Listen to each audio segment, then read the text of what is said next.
kwa heshima kubwa mlionipa ya kuwa mgeni rasmi katika hafla hii.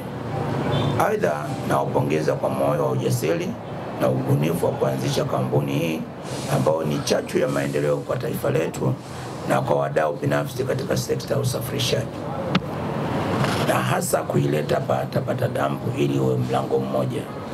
Mteja msafirishaji akifika mlango mmoja napata kila kitu. Mheshimiwa Mkurugenzi, naomba kuishukuru na kutia moyo wewe pamoja na uongozi wa Samuel Automotive kwa kazi kubwa mnayoifanya. Kupitia huduma zenu za uhakika za vipuri vya magari na ushauri wa kitaalamu kwa wamiliki wa malori, mmekuwa sehemu muhimu ya kuhakikisha sekta ya usafirishaji inaendelea bila vikwazo vikubwa.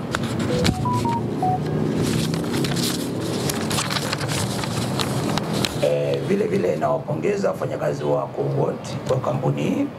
Bila kujituma na uwajibikaji wenu, Samuel Automotive isingefika hatua hii kubwa ya mafanikio. Umoja, mshikamano na nia thabiti yenu ndio msingi wa mafanikio haya mnayoshuhudia leo. Kama chama cha wamiliki wa malori Tanzania TAMSTOA, kwanza sikuwatambulisha, mimi ni mwenyekiti wa wamiliki wa malori Tanzania. Kwa hiyo hiki chakula kikopo hapo ndani ndio chakula, sisi ndio walaji. Niwieni radhi kwa hilo. Tunatambua mchango mkubwa wa Samuel Automotive katika kuhakikisha upatikanaji wa vipuri halisi vyenye ubora wa viwango vya kukidhi mahitaji ya soko.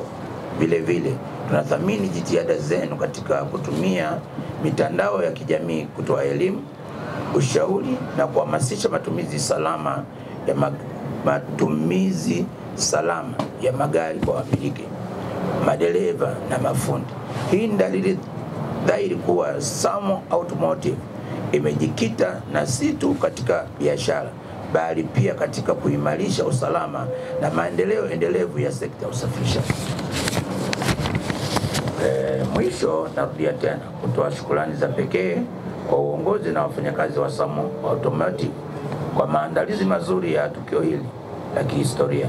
Nashukuru pia wafanyabiashara wa usafirishaji, wamiliki wa malori, madereva na mafundi kwa kushiriki katika uzinduzi huu.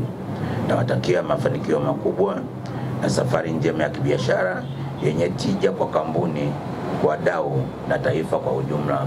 Mungu awabariki sana. Asante sana kwa kunisikiliza.